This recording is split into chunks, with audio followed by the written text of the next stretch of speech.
하나님을 부르네 아버지가 부르죠. 아멘. 여러분 하나님의 은혜로 우리가 살아가는 줄로 믿습니다.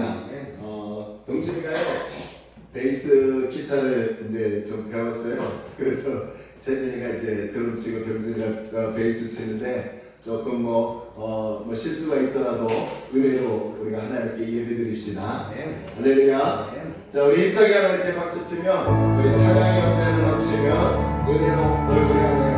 우리 기쁨으로 찬양합시다. 박수 치면 찬양이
영광스러운 복된 주일입니다.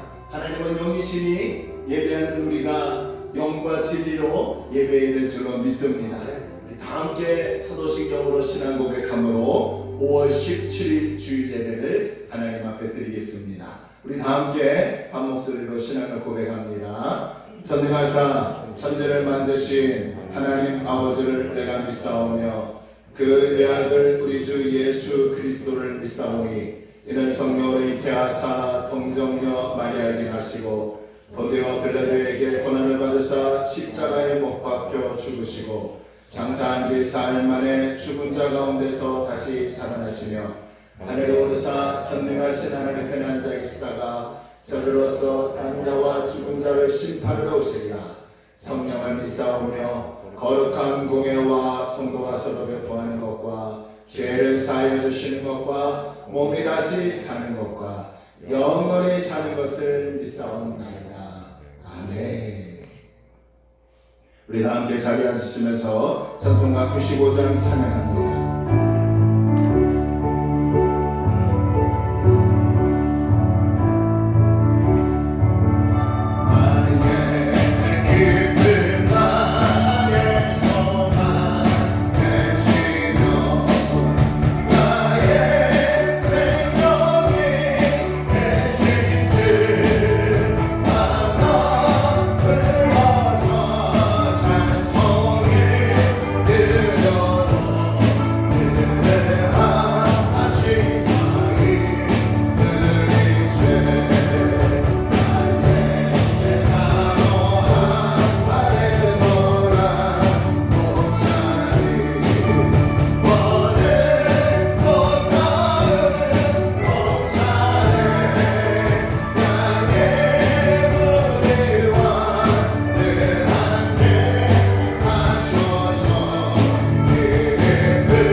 예수님만이 우리의 진정 사모할 대상인 줄로 믿습니다.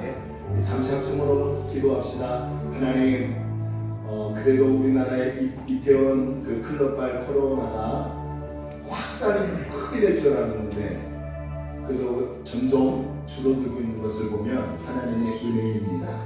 안정이 끝나기 달라고. 그래서 우리나라가 안정되고 자유롭게 활동하고 하나님께 영광 돌릴 수 있는 귀한 복 있는 우리나라 되게 하여 주옵소서. 오늘 우리 교회도 하나님 모여서 예배드릴 때 주님을 의지하고 주님을 바라봅니다. 우리에게 은혜로 충만하시고 하나님이 나와 함께 하심을 느끼는 예배가 되게 달라고 우리 교회를 위해서 우리 나라와 교회를 놓고 우리 잠시 합심으로 하나님께 동성으로 기도합니다. 할렐루야. 좋으신 아버지 하나님, 은혜와 사랑을 감사합니다.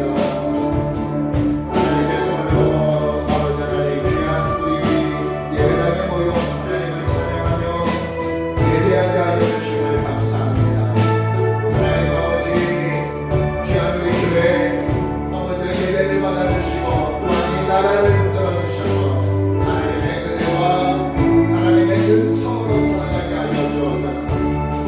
코로나19 바이러스가 종식이 되게 하시고 바로 빨리 백신이 나오고 치료제가 나오고 우리가 공포와 두려움 속에 살아가지 않게 하시고 아버지 대내적으로 경제가 활발히 움직여 지역 상권이 나라 경제가 정치와 아버지 모두 국방과 또한 학교가 아버지 개합할 수 있도록 하나님 은혜를 베풀어 주옵소서. 오늘도 주님의 이름으로 예배합니다.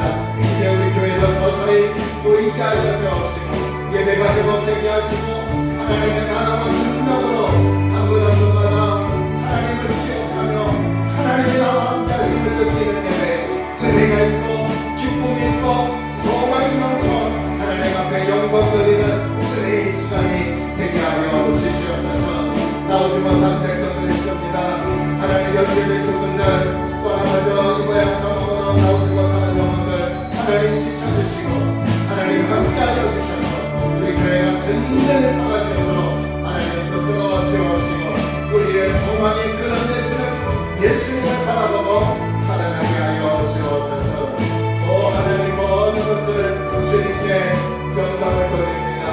주의 은혜와 능력이 우리 가운데 임하게 하여 주옵소서. 감사드리며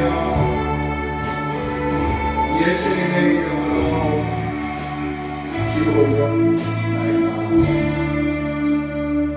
아멘.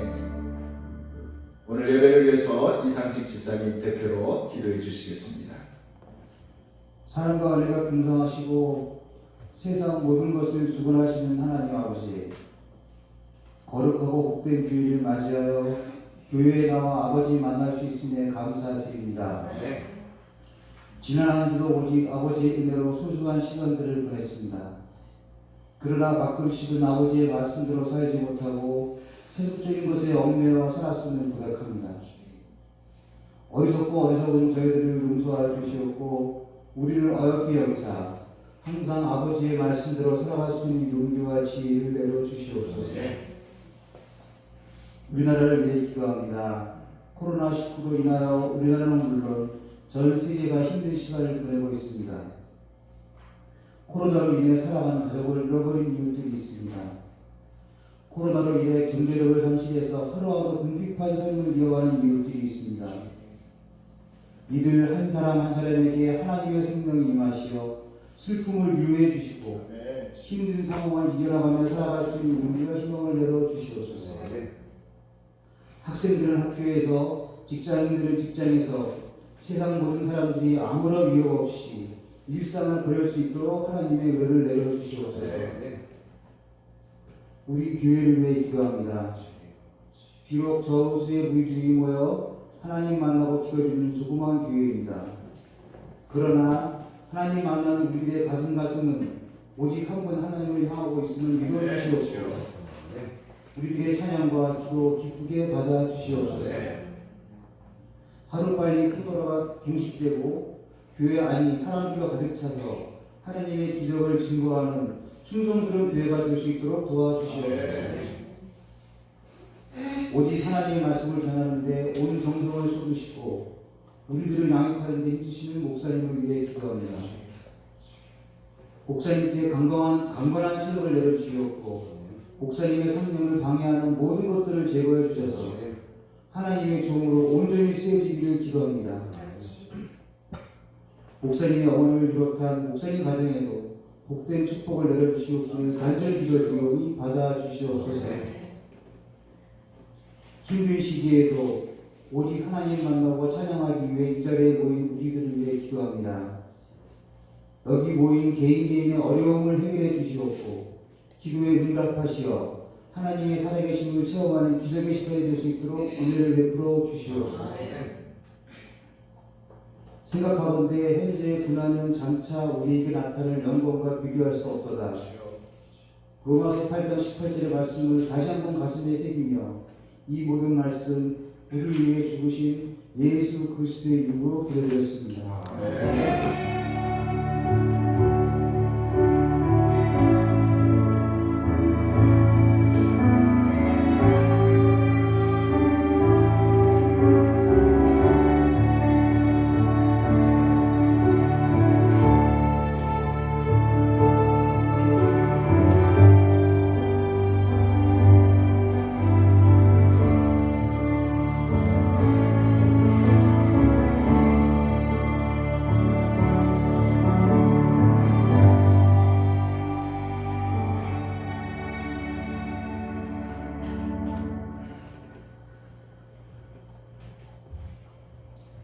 교회 소설 알려드리겠습니다. 거기에 보이는 이 주의 정 많은 자여라. 주께서 이 자리에 함께 계시는 아노라. 언제나 주님만이 찬양하며 나가리.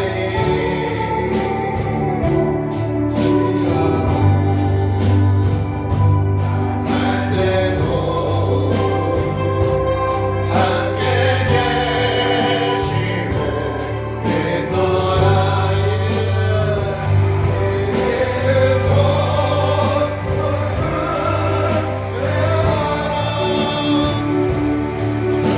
인도하리.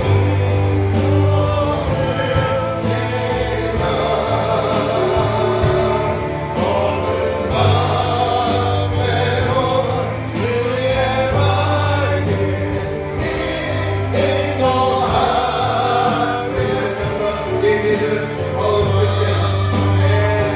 이 믿음 거룩하시네. 주러진 교주시다. 어두움에도 주의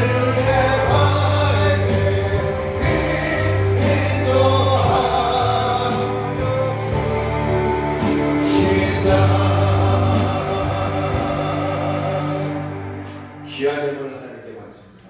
생사화복을 증언하시고 우주 만물을 창조하시고 다스리는 주권자 하나님 앞에 오늘 우리가 나와 엎드려 예배합니다.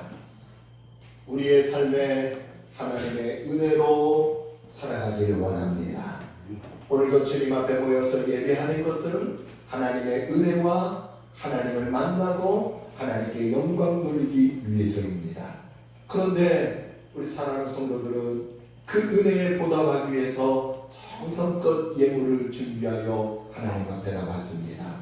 10분의 1을 드리고 감사 예물을 드리고 주종 예물을 드리고 선교의 회비를 내고 이 모양 저 방으로 하나님 앞에 드린 이 예물에 하나님이 마음껏 축복하여 주셔서 사랑하는 성도들, 코로나19로 이 불황의 때에 어려울 때에 물질 때문에 어렵고 힘들고 눈물 흘리지 않도록 하나님의 하늘의 복을 열어 주옵소서. 아버지 10분의 1을 드린 손길에는 더 많은 물질의 복을 허락하여 주시고 감사의 물에 하나님께서 더 감사의 감사가 끊이지 않게 하여 주옵시고 또 각종 예물 속에는 믿음의 기도 제목이 있습니다. 그 기도 제목 하나님이 응답하여 주셔서 삶 속에 그리스도의 향기를 바라는 아름다운 성도의 삶을 살아가게 하여 주옵소서. 하나님 원하옵기는 하루속히 코로나19가 끝나게 하여 주옵시고 우리나라가 안정이 되고 외교력과 의학과 학교와 경제와 정치와 종교 모든 것이 하나님 은혜에 회복되게 하여 주옵소서. 우리 아이들이 학교를 개학해야 하는데 가지 못하는 가운데 있습니다. 하루빨리 학교가 개학이 되게 하여 주옵소서. 안정이 되게 하여 주옵시고 확산되지 않게 하여 주시고 종식이 되어서 마음껏 자유를 누리며 살아갈 수 있도록 은혜와 복을 허락하여 주옵소서. 우리 장로님들, 안수일사님, 권사님, 지사님들, 청년들, 우리 학생들 한 분 한 분 위에 성령의 기름 부으심이 임하게 하여 주옵시고 날마다 주님께 영광 돌리고 시간을 드리고 물질을 드리고 마음을 드린 우리 성도들 하나님이 복 주셔서 이 땅에 강건한 모습으로 살아가기를 원합니다. 도와주옵소서. 특별히 하나님 건강을 위해 기도합니다. 주님 다른 거 다 할 수 있는데 건강이 없으면 그것을 누리지 못합니다. 우리 사랑하는 성도들 영역 간의 강건함을 더하여 주셔서 누릴 수 있는 은혜와 복을 허락하여 주옵소서. 이제 서서히 상황을 따라 방역단체의 보도를 통해서 우리 교회도 서서히 이제 재개하려고 합니다. 악한 말과 절대로 방해하지 않게 하여 주옵시고 하나님의 영광을 돌리는데 앞장서는 작은 다리 놓는 교회가 되게 하여 주옵소서. 오늘도 악기팀으로 또 우리 병준영 학생이 또 처음으로 악기를 하나님 앞에 연주합니다. 우리 모든 악기팀이 세션이 잘 맞아서 더 크게 영광 돌릴 수 있도록 도와주옵시고 우리 모든 구석구석에 우리 성도들 한 분 한 분 또 나오지 못하는 연세 드신 분들 나오고 싶은데 상황에 맞지 않아요. 또 나오지 못하는 모든 분들 함께하여 주시고 이제 서서히 나올 수 있는 기회를 열어주옵소서. 주님께 모든 것을 드리며 예수님의 이름으로 간절히 축복하며 기도 올려옵나이다. 아멘. 할렐루야. 우리 하나님의 약속된 은혜의 말씀은 우리 계속해서 빌립보서를 살펴봅시다. 빌립보서 3장입니다. 3장 1절로 3절입니다.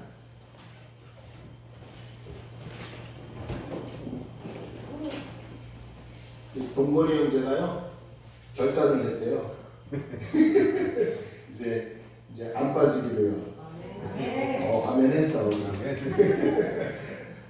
급한 거나 아주 중요한 일이 미팅이 아니면 동건이 형제 이제 주의 성수하시길 바랍니다. 본인은 아멘 안 하는 것 같은데.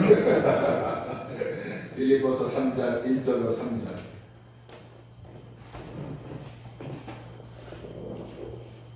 제가요 얼마나 소금을 많이 하는지 제 코에서 아직도 알코올 냄새가 떠나지 않는 것 같아요. 하여튼 제가 교회 올 때마다 뭐 마이크 여기 스펀지 그 다음에 뭐 다 세탁하고 소독하고 드럼 심지어 드럼 이 스틱과 이런 모든 것까지 제 자리만 좀 빼고요. 나머지는 여러분 선반과 의자가 약간 뭐 구정물 같은 거 있으면요 그거 다 소독제예요.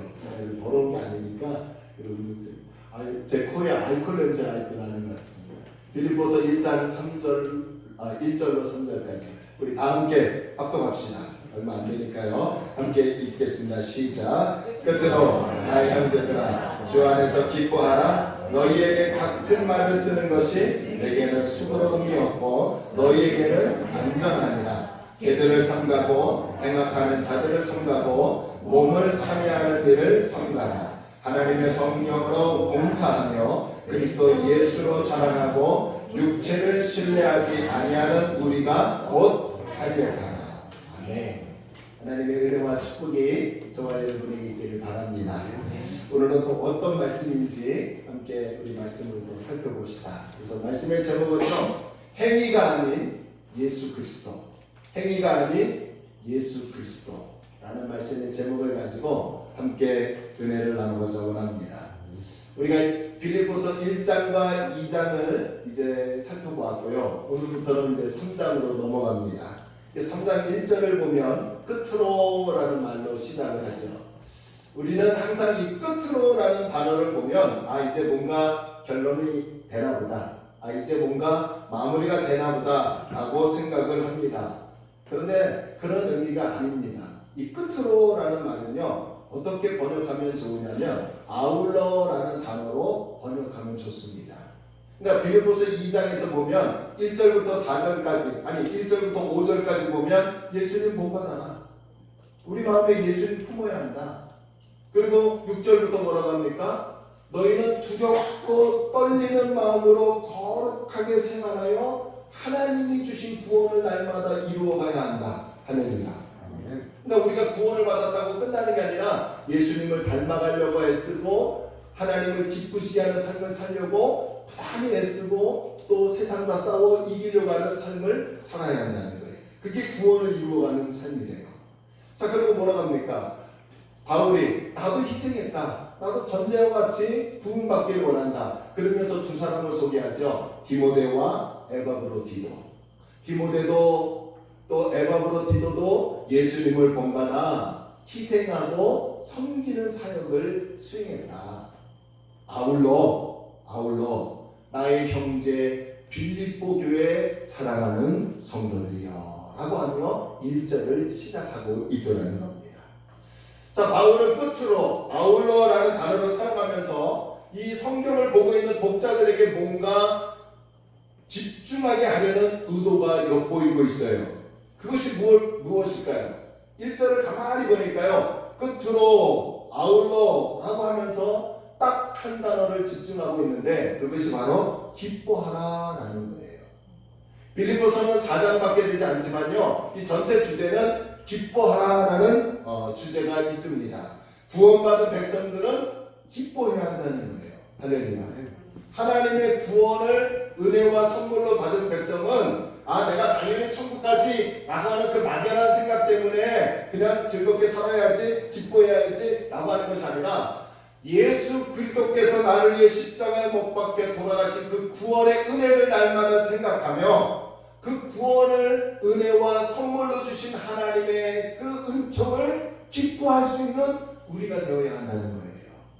바울은 빌립보서가 4장밖에 되지 않지만요, 이 기뻐하라라는 단어를 무려 몇 번이나 사용하냐면 9번이나 사용하는 것을 볼 수 있습니다. 그러니까 그만큼 짧은 서신에 9번이라는 단어를 사용했다는 것은 그만큼 강조하고 있는 거예요. 자, 그런데요, 역으로 지금 바울이 과연 기뻐하라라고 말할 수 있는 상황이냐는 거예요. 바울은 지금 로마 감옥에 갇혀 있죠. 지난주에 말씀드렸지만 로마는 당대 최강대국이에요. 월등합니다.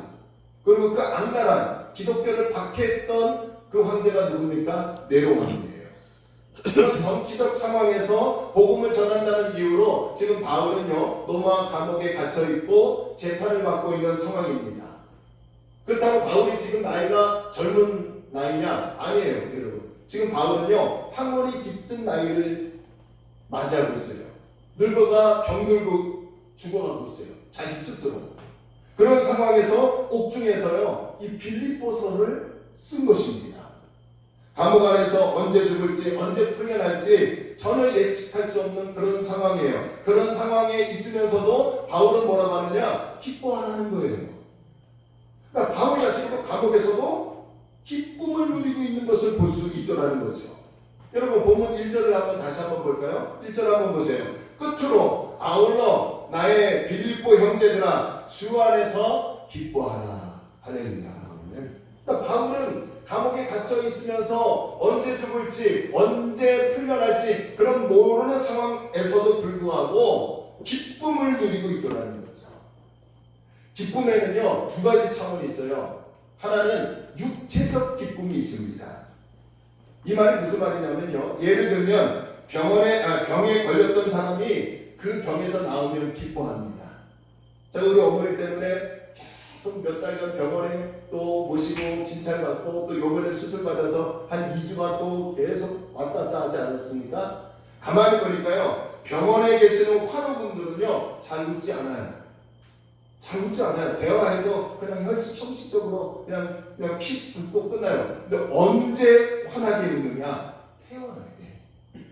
퇴원할 때. 제가 몇 번 퇴원하는 모습을 보니까요, 의사가 이제 집에서 안정을 취하고 동네 병원에 다니면 되고 정기검사 받으면 됩니다 라고 하는 그 소리를 듣고 나가는 그 환우분의 표정을 보니까 얼마나 기뻐하는지 몰라요. 육체적 기쁨이 뭐예요? 내가 배고플 때 얼마나 허기집니까? 힘이 듭니까? 그런데 그 상황에서 음식을 먹으면 포만감에 기뻐합니다. 어떤 문제가 생기면 걱정이 되고 근심이 되는데 그 문제가 해결되면 기뻐합니다. 자녀가 잘 되고 사업이 잘 되고 또 내가 하고자 하는 생업이 잘 되면 기뻐해요. 우리가 무엇을 먹을까, 무엇을 마실까, 무엇을 입을까 하는 것들이 내게 충족이 되면 우리는 기뻐합니다. 이러한 것들을 육체적 기쁨이라고 말할 수 있어요. 그런데요, 또 다른 기쁨은 뭐냐? 영적인 기쁨이 있다는 거예요. 바울이 말하는 기쁨은요, 여기서 말하는 기쁨은 바로 영적인 기쁨을 말하는 거예요. 바울은 지금 아주 처절한 상황에 처해 있죠. 재판 중에 사형 언도가 내려질지 또 아니면 풀려날지 모르는 가운데 있고요. 나이가 들고 바울 스스로도 질병이 있어서 서서히 죽어가고 있는 상황입니다. 그런 안타까운 상황에서 멀리 떨어진 빌립보 교회 성도들에게 계속해서 9번씩이나 강조하며 기뻐하라, 기뻐하라라고 얘기해요. 솔직히 바울의 입장에서는 상식과 현실적으로 보면 누군가에게 기뻐하라고 말할 수 있는 처지는 아니죠. 바울의 꼴이 영 아니기 때문에 육체적 기준으로 보면 바울은 기뻐할 수 있는 상황이 아니죠. 그럼에도 불구하고 그는 육체적 조건이 충족이 되어서 기뻐하는 것이 아니라 자기 내면 깊은 곳에서 진정으로 넘쳐 흐르는 기쁨을 가지고 있더라는 거예요. 오늘 저와 여러분들이 내 삶 속에 육체적 기쁨이 충족되어서 기뻐하는 게 아니라 여러분 마음 깊은 곳에, 여러분 심령 깊은 곳에 우러나오는 진정한 기쁨이 있기를 주의 이름으로 축원합니다. 그럼 바울에게서 나타난 그 기쁨의 근원은 어디에서 나타났을까요? 그 근거를 찾아봤더니요, 여러분 다시 한번 1절 보세요. 1절 보세요. 1절에서 중요한 단어 찾을 수 있는 한 단어가 뭡니까? 바울에게서 기쁨의 근원은 바로 어디 안에서? 주 안에서. 할렐루야. 예수 그리스도로 말미암아 오는 기쁨이 바울에게 충만했다는 거예요.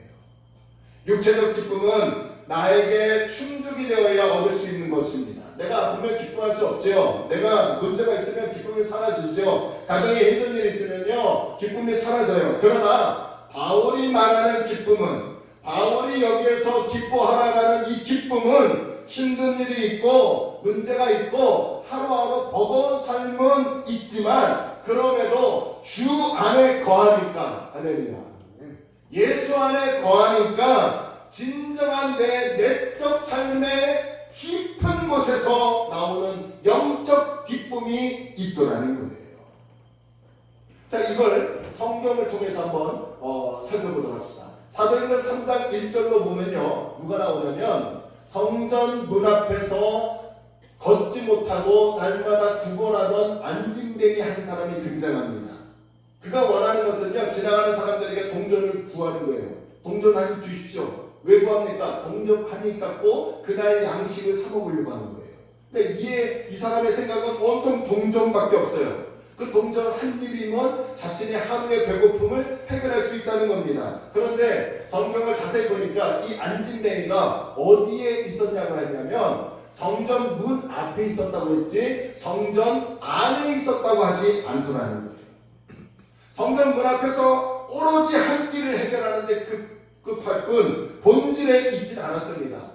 그런 그를 누가 봅니까? 베드로와 요한이 기도하러 성전에 가다가 성전 문 앞에서 구걸하는 이 안진뱅이를 봅니다. 그러면서 이 베드로와 요한이 그에게 뭘 줍니까? 동전 한 입을 준 것이 아니에요.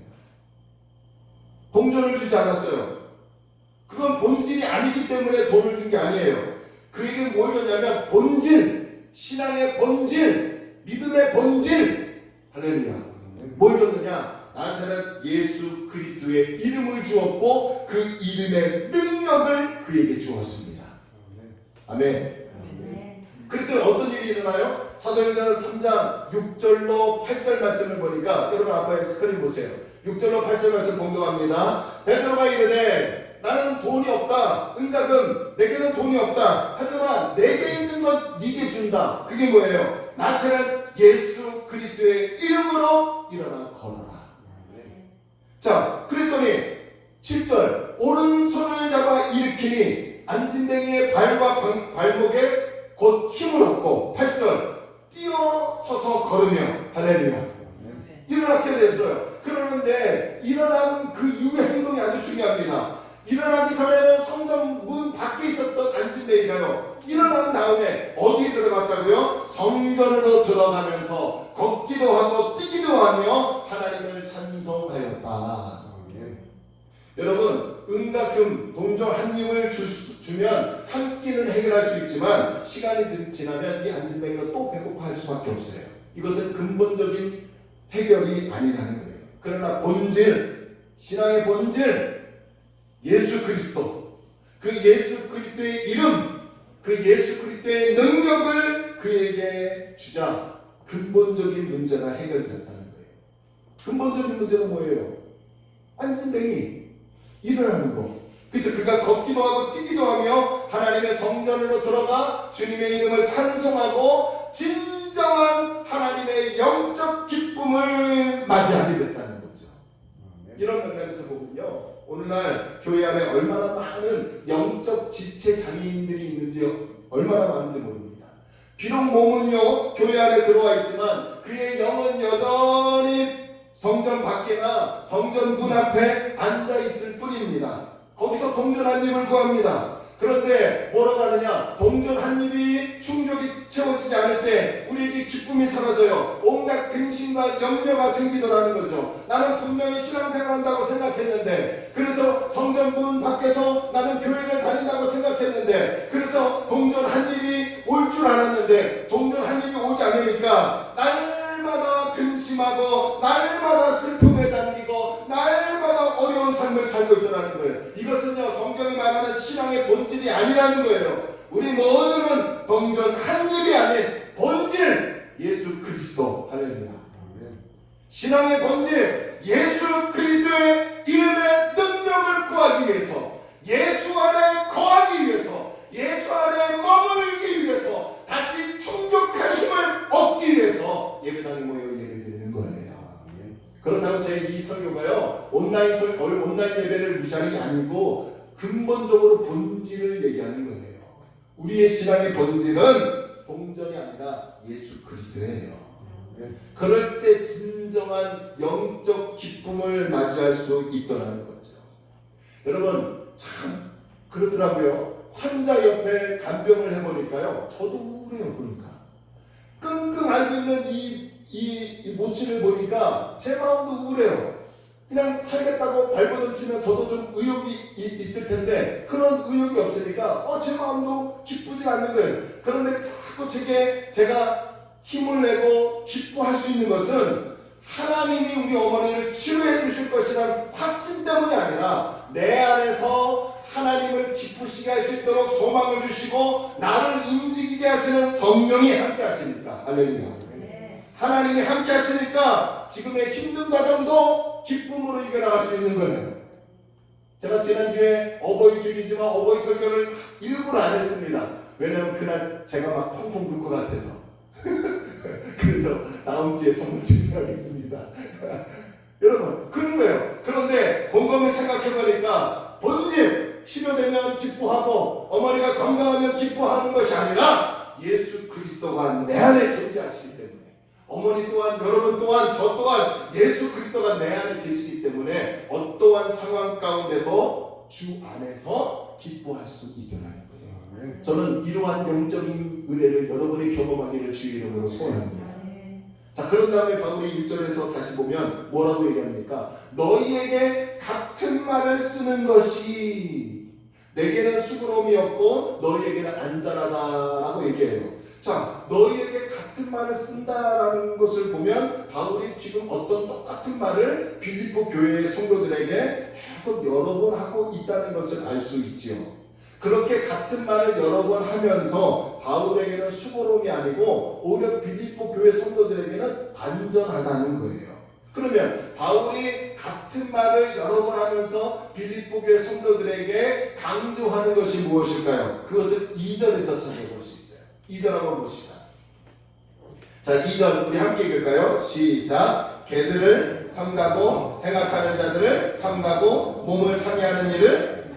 여러분 제가 그랬죠? 성경에서 똑같은 단어가 계속 나오면 뭘 강조하는 거라고요. 여기서 삼가라라는 말을 3번이나 합니다. 그러니까 뭔가 바울은 지금 강조합니다. 자, 삼가라는 표현을 3번씩이나 하면서 우리가 삼가 조심해야 할 것을 지금 가르쳐주고 있습니다. 그게 뭘까요? 첫 번째, 개들을 조심하라는 거예요. 여기서 여러분 그냥 문맥 그대로 개, 우리가 키우는 개 아니면 들개를 조심하라는 게 아니라요. 이 개는요, 당시 유대인들이 아닌 동족이 아닌 다른 이방인들은 다 교제할 수 없는 더러운 존재라고 하면서 그들을 개 취급했어요. 그러니까 우리도 이스라엘 사람들이 아니잖아요. 유대인이 아니잖아요. 그러니까 지금도 정통 유대인들은 우리 같은 이방인들을 보면요 지금 개 취급해요. 그만큼 자기들은 우월하다고 지금 얘기하는 거예요. 그런데 바울은 역으로 유대인들을 향하여 개라고 표현합니다.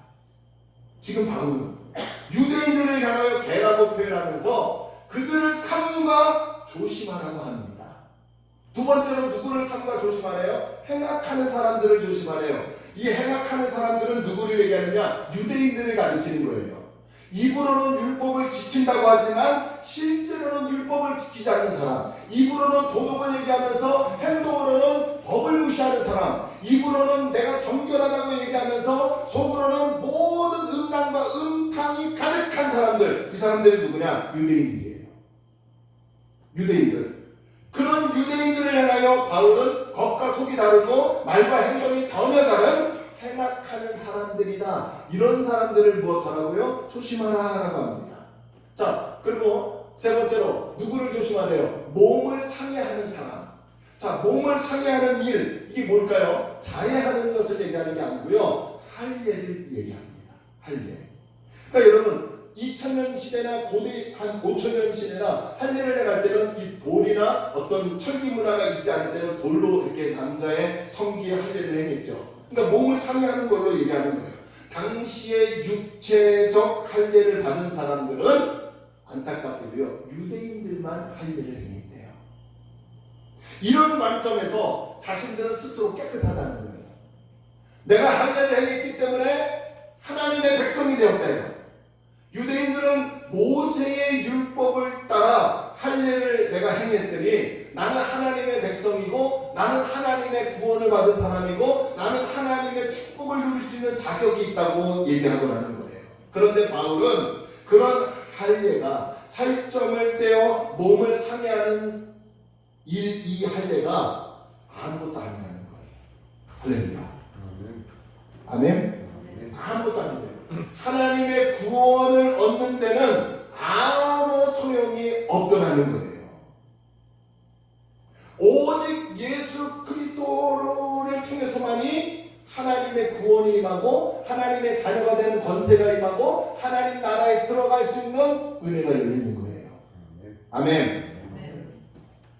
그러니까 2절에서 개들, 행악하는 자들, 몸을 상해하는 자들, 몸을 베어내는 자들, 이 모든 사람들은요, 유대인들을 가리키는데 이 유대인들은요, 계속해서 자신이 아브라함의 후손이고 모세의 율법을 받은 민족이고 우리는 선민 사상이 있어서 우리는 할례를 향하고 율법을 지켰기 때문에 하나님의 자녀가 되고 하나님 나라의 백성이 되고 하나님의 언약의 백성으로서 축복을 누릴 수 있는 자격이 있는 사람이다 라고 하면서 십자가에 달려 돌아가신 예수 그리스도, 하나님이시면서 하나님의 아들로 인간의 모습으로 오신 예수 그리스도의 십자가의 은혜는 저버리고 온통 율법적인 의식의 행위만을 강조하며 하나님 앞에 나는 이런 사람이다, 사람들 앞에 나는 이런 사람들이라 얘기하더라는 거예요. 그래서 바울은 예수 그리스도를 무시하는 유대인들을 빌립보 교회 성도들에게, 빌립보 교회 성도들이요, 저런 유대인들을 삼가 조심하십시오 라고 얘기하는 거예요. 오늘날로 얘기하면요, 율법을 강조하는 사람들이 있어요. 특히 이단 가운데 안식일 교인들, 고기 안 먹어요. 절대 고기 안 먹어요. 그런 사람들 부여하면 우리가 신앙생활을 잘하고 있는 건가 정말 초라해질 때가 있어요. 그러나 그거는 결국 유대인들과 다를 바 없는 거예요. 왜 조심하라고 했을까요? 빌립보 교회 성도들에게. 가만히 보니까요, 바울이 빌립보 교회의 마게도냐 성의 유럽의 첫 성을 관통하는 그 유럽의 첫 교회를 빌립보 교회에 세우면서 성도들에게, 성도 여러분, 우리가 도덕이나 율법이나 뭘 지키고 뭘 행위를 통해서 하나님의 구원을 얻는 게 아닙니다. 예수님을 믿어야 됩니다. 그 예수님을 믿을 수 있는 은혜는 내 의지도 필요하지만 먼저 선행적으로 하나님이 내 마음에 은혜를 주셔야 합니다. 그 은혜가 주어졌기 때문에 예수가 믿어지고 3일 만에 부활한 사건이 믿어지고 그분이 성령을 통해서 나와 함께 하심이 믿어집니다. 그 믿음이 예수 그리스도를 통해서 구원을 얻게 한다는 은혜의 발견에 우리가 서게 된 거예요. 이걸 가르쳤거든요. 복음을 가르쳤거든요. 그런데 바울이 이제 다른 지역으로 선교하는 사이에 누가 들어왔느냐? 유대인들이 들어왔어요. 율법을 강조하는 율법주의자들이 들어왔어요. 들어왔어요. 그래서 우리 병준이 같은 사람들, 우리 세진이 같은 사람들, 그리고 장로님들은 안시사는 권사님들은 잘 안 넘어갈 것 같으니까 지사님들 이런 학생들에게 들어와서 아니다. 남자는 할 일을 말해야 한다. 행위가 있어야 되지 않겠냐. 너 하나님이 구원 주셨는데 또 뭘 했냐 하나님 앞에. 이렇게 얘기하면요. 정말 우리가 구원의 조건으로 행위를 말한다면 목사님 저도 아무것도 얘기할 게 없어요. 천주교 교황요, 천주교 신부들이요, 겉으로는 거룩한 자 보이지만 여러분 안타깝게도 그분들도 다 마음에는 다 타락한 요소들이 얼마나 많은지 모르요. 그래서 예수님이 그랬잖아요. 입으로 들어가는 것이 우리를 더럽게 하는 게 아니라 입 안에서 내 마음속에서 입으로 나오는 것이 더 더럽다고 합니다. 내 마음속에서 나오는 게 뭐예요? 음란, 시기, 질투, 미움 이런 것들 아닙니까? 원망, 불평, 불신 행위가 아니에요. 병진아, 세진아, 지켜야 한다. 이거 해야 한다. 그래야 하나님 나라 간다. 그래야 구원받는다. 이렇게 자꾸 강조하니까 성도들이 바울이 가르친 복음과 바울이 가르치는 예수 그리스도와 자꾸 율법을 강조하는 이 율법주의자들로 인해서 혼돈이 드는 거예요. 근데 가만히 눈으로 보니까 그냥 믿음은 공상에 불과한 것 같아요. 아무것도 보이지 않아요. 그런데 율법주의자들이 얘기하는 이 행동, 내가 뭔가를 했다는 거에 의해서 의의를 얻었다. 내가 수고함으로 의의를 얻었다. 이게 뭔가 얻어지는 성취감이 있거든요. 그래서 빌립보 교인들이 거짓 교사의 예수 그리스도로 나가는 것이 아니라 율법에 빠지고 자꾸 행위를 강조하는 사람들이 있더라는 거예요. 그래서 바울은 그들을 경계하는 거예요. 이해가 되시면 안 돼요? 자, 그러면서 바울은 3절에서 이렇게 얘기합니다. 3절.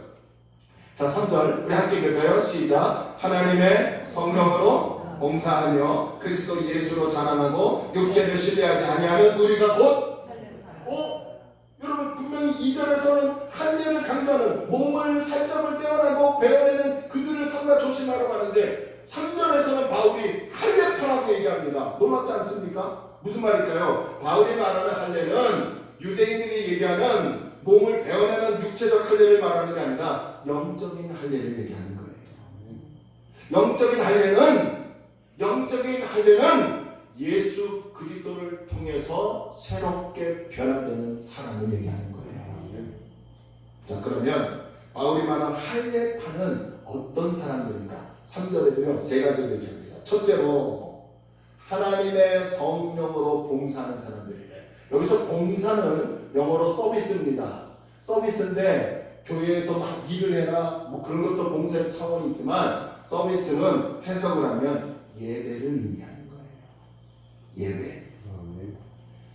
성령으로 예배하는 사람들. 제가 늘 여러분 예배 부를 때 하나님은 영이시니 예배하는 자가 영과 진리로 예배해야 합니다 할 때 이 영이 성령이에요. 성령으로 예배하는 사람들이 진정으로 마음의 할례를 받은 사람들이고 새롭게 변화받은 사람들이고 구원받은 사람들이에요. 그런데 그 성령으로 예배하는 사람들은 로마서 12장 1절에서 보니까 영적 예배를 드리는 사람이래요. 제가 오늘 영적 자꾸 얘기하는데 이 영적 예배를 드리는 사람들은 어떤 사람들인가 했더니 갑자기 환상을 보고 신령한 은혜가 내게 임하고 하얀 옷을 입고 내려오는 천사가 보이고 그게 영적인 게 아니라 로마서 12장 1절 한번 보세요. 우리 함께 읽을까요? 시작. 그러므로 형제들아 내가 하나님의 모든 자비하심으로 너희에게 권하노니 너희 몸을 하나님이 기뻐하시는 거룩한 산 우리 몸을 하나님이 기뻐하시는 산제물로 드리래요. 이것이 우리가 드릴 뭐라고요?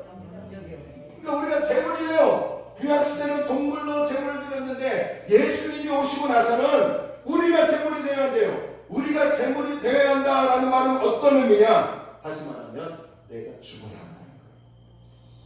내가 죽어야 한다는 거예요. 할렐루야. 내가 죽지 아니하면 그 예배는 영적 예배가 되지 않는다는 거예요. 내가 죽지 않고 성령을 의지하지 않고 진리, 말씀을 의지하지 않는 예배는 하나님이 기뻐하시는 영적 예배가 될 수 없더라는 거예요. 다른 말로 내가 죽어서 나는 아무것도 할 수 없고 나의 의지, 나의 주권은 하나님께 있습니다 의지하고 성령을 의지하고 말씀의 진리를 힘입어서 드려지는 예배가 하나님이 기뻐하시는 예배고 우리 한국 사람들이 좋아하는 영적 예배라는 거예요. 할렐루야. 그러니까 여러분 신앙생활이라는 말은 어떤 상속이 깊은 곳에서 목소리가 이상할 정도로 기도한 그 목사님 그 성도는 정말 신령해 보여. 그 사람이 신령한 사람이 아니라 어떤 사람이 신령하고 어떤 사람이 영적 예배를 드리는 사람이에요? 나는 죽고 성령을 힘입어 예배하는 사람들. 그러면 교회 안에서만 내가 죽어야 합니까? 여러분 성경 로마서 12장 1절은 교회 안에서만을 얘기하는 게 아니에요. 우리 가정에서도 내가 죽고 직장에서도 내가 죽고 사업장에서도 내가 죽고 학교에서도 내가 죽고 성령을 힘입어 말씀을 힘입어 가정을 다스리고 자녀를 다스리고 사업을 이끌고 직장생활하고 학교에서 공부할 때에 그것이 거룩한 영적 예배자의 삶이라는 거예요. 이게 할례받은 사람이에요. 이해가 됐으면 아멘. 그러니까 영적 예배 드리는 사람은 내가 하고 있는 이 일이 하찮은 일이 아니에요. 그 어떤 일을 하더라도 이거 심해지지만 우리 장로님 부동산 하시고 안수사님 뭐 화물 뭐 우리 박혜환 장로님 뭐 물건을 나누고 권사님 뭐 저기 뭐야 리싱을 하고 우리 또 문신사 인사기사 사람 미팅하고 애들 가르치는 이런 모든 것들 학교에서 공부하고 대은이 형제 엄마를 살피고 정기사님 가정을 돌보고 남편을 섬기는 이런 모든 것들이 내가 죽고 하나님을 힘입어 섬기고 최선을 다하면 그게 예배예요. 이해가 되시면 아멘. 그래서 내게 주어진 맡겨진 일을 소홀히 할 수 없는 거예요. 예수 믿는 사람은. 이게 바로 마음의 할례를 받은 할례파의 사람들이에요. 그냥 눈에 보여지는 할례를 받은 사람들이 할례가 아니다. 할례파가 아니다. 두 번째로요. 영적으로 할례받은 사람. 우리가 할례파라는데 예수를 믿은 사람들이 할례파라는데 그런 사람은 어떤 사람이냐? 그리스도 예수로 자라나는 사람이에요. 율법주의자들은요 자랑의 근거를 자기 의에 두고 있어요. 자기 행위에 두고 있어요. 예를 들면 나는 일주일에 2번씩 금식한다. 나는 할례 받은 사람이다. 나는 몇 번씩 기도한다. 나 새벽 예배 나가는 사람이다. 나 초라 예배 나가는 사람이다. 나 목사님한테 이렇게 하는 사람이다. 40일 작전 예배 드리고 40일 금식 기도한다. 라고 하는 사람들이에요. 이들의 의의 기준은 행동에 있어요. 행위에 있어요. 그래서 내가 이런 사람이라는 것을 은연중에 자랑합니다. 이것은 무서운 신앙이에요. 내가 행위를 드러내는 순간부터 하나님은 사라지고 내 자신만 남게 됩니다. 그렇게 되면 내가 하나님이 되고 내가 하나님이 되는 관점에 서 있으면 그때부터 나타나는 증거가 뭐냐? 판단이에요. 다른 사람을 판단해요. 정죄합니다. 그러나 하나님의 은혜로 예수 그리스도가 믿어지는 영적인 할례 받은 사람들은 우리는 어떤 사람이냐? 내 스스로를 자랑할 것이 없다고 인정하는 사람이에요. 아멘. 아멘. 그리고 어떤 걸 자랑하느냐? 하나님께서 베풀어 주신 은혜를 자랑합니다. 아멘. 아멘. 그렇게 힘든 과정에서도 하나님이 나에게 은혜 주시고 있구나라는 것을 깨닫고 하나님을 자랑하는 사람이 정말 마음에 할례를 받은 사람이에요. 침 안 튀기려고 지금 고개 숙이면서 그런 사람이에요. 근데 오늘날 여러분 한국교회 보십시오. 뭘 자랑해요? 내가 건축하는데 5천만 원 들었다. 뭐 5천만 원 들으면 뭐예요? 그게 뭐 구원의 조건이에요?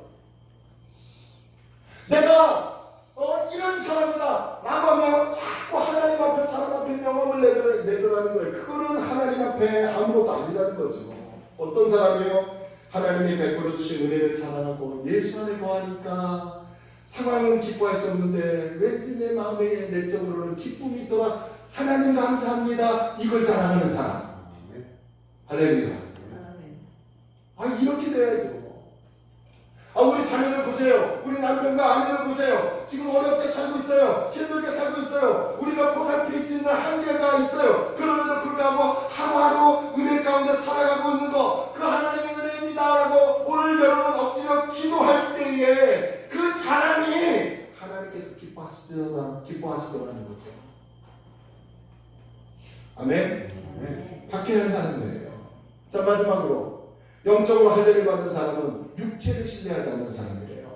유대인들은 육체의 할례를 신뢰했고 율법 지키는 행위를 굉장히 신뢰했어요. 그래서 자신들이 하나님의 백성들이라는 거죠. 그거는 율법 시대예요. 예수 그리스도가 오시기 전이에요. 그러나 성경은 육신의 행위를 신뢰하지 말라고 하였으며 그 육신의 행위로는 절대로 구원받을 수 없다고 강력하게 말하고 있습니다. 제가 로마서 2장 28절과 29절 말씀을 보니까요, 쉬운 성경으로 보니까 이 할례에 대해서 아주 기가 막히게 쉽게 풀어놨어요. 자, 여러분 보세요.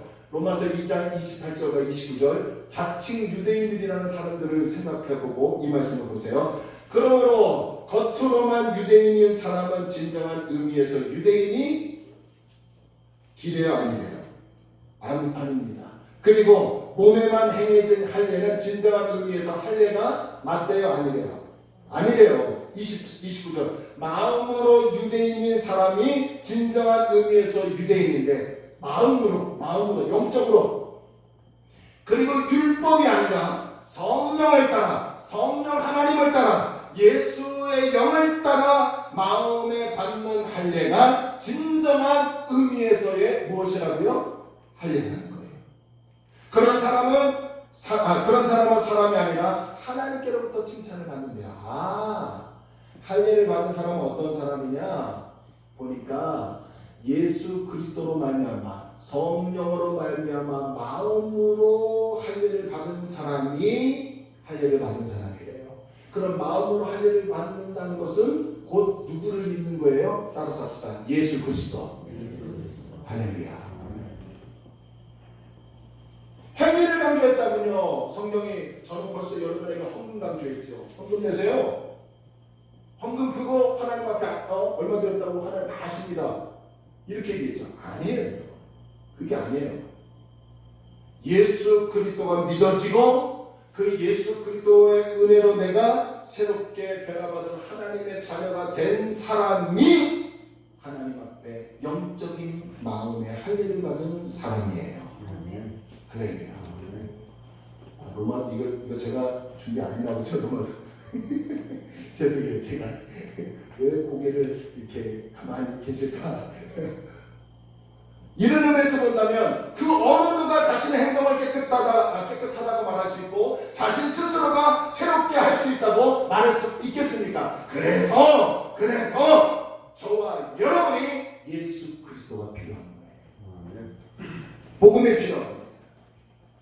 이제 말씀을 정리해 보겠습니다. 오늘 두 가지 차원을 정리했어요. 1절은 기쁨을 누려야 하는데 이 기쁨은 육체적 기쁨이 아니라 영적인 기쁨이래요. 마음에서 우러나는 내적 기쁨이래요. 그런데 마음에서 우러나는 내적 기쁨은 상황과 환경의 조건을 다루지 않는데요. 어디에 거할 때 참 기쁨이 임한다고요? 주 안에 거할 때. 여러분, 날마다 예수 안에 있기를 바랍니다.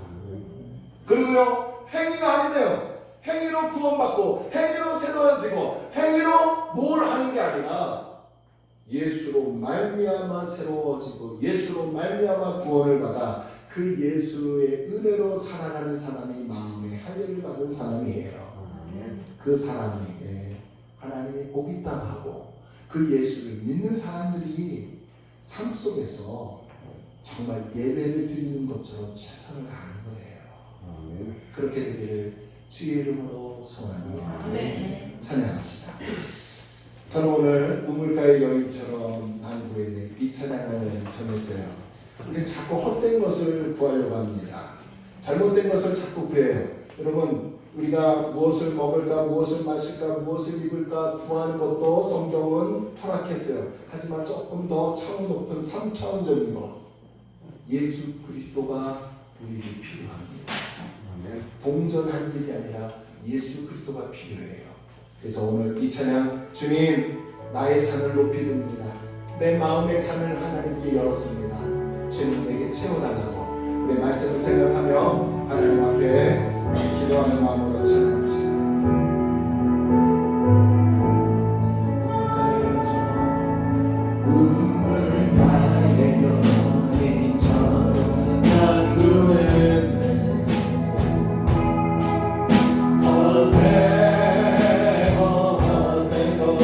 내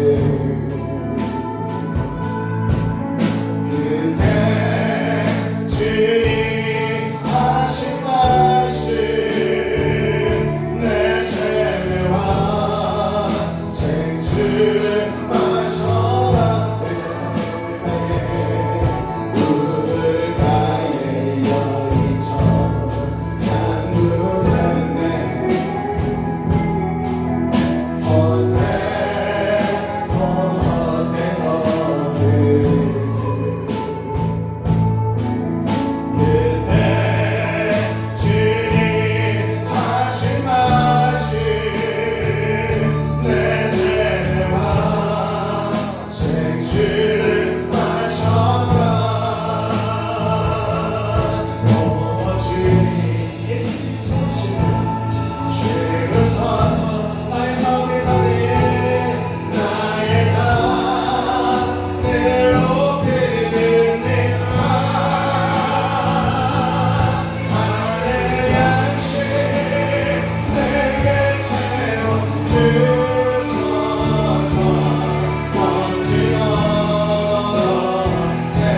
채워주소서. 삼절의 친구여 내 주여 어디서 우리가 돌아와야 되지 않을까요? 아멘. 내 주의 넓은 품으로 우리 주님 너를 반겨. 우리 주님 너를 반겨. 그 넓은 품 하나 주신 그 마음을 고백하세요. 예수 안에서 오 주님 예수 그리스도 주님을 서서 나의 자리에 나의 삶을 높이는 하늘의 양식 내게 채워주소서. 넘치도록 우리가 성령의 마음을 고백합시다. 오 주님 채우소서. 오 주님 주님을 서서 나의 자리 나의 삶을 높이는 하늘의 양식 내게 채워주소서. 넘치도록 우리들 삶을 마음과 무엇을 먹을까 무엇을 마실까 무엇을 입을까 염려하지 마라. 오 주님 주 안에서 주님을 서서 기뻐하라. 나의 삶을 높이는 예수 그리스도 하늘의 양식 내게 채워주소서. 넘치도록 채워주소서. 여러분 작은 눈을 감아보시래요. 여러분 얼마나 삶이 힘들고 고됩니까? 지난 일주일도 힘들고 어렵게 사신 분들 우리 가운데 계실 거예요. 코로나19로 모든 것이 막혀서 답답해요. 어찌할 밤을 먹을 때가 있어요.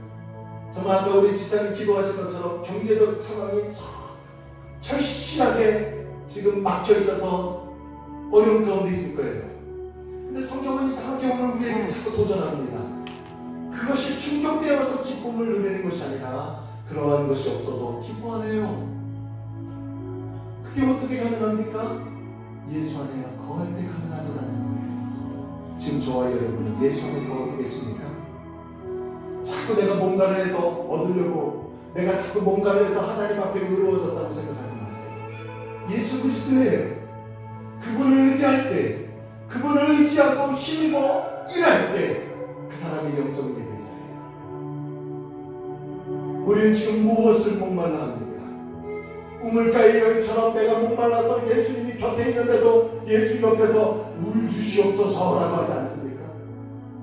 성전문 앞에서 성전 안에는 들어오지 않고 한 푼 주십시오라고 사람을 의지하지 않습니까? 성경은 그걸 뿌리치네요. 예수를 붙잡으래요. 우리 이 찬양을 다시 한번 여러분 들으시면서 주님 예수 안에 거하는 삶, 믿음의 의로운 삶, 은혜로 사는 삶 되게 해달라고 우리 이 찬양을 드리면서 결단하세요. 다시 한번 기도합니다. 조용히 기도합시다.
하나님 아버지, 내가 살아있기 때문에 오늘 주일을 맞이하고 또 한 주간 시작합니다.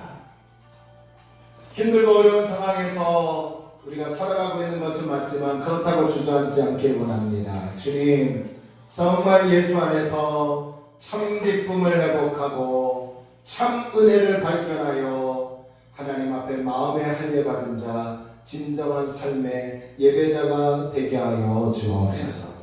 슬픔이 변하여 기쁨이 되는 것, 근심이 변하여 찬송이 되는 것은 내 힘으로 되는 것이 아닙니다.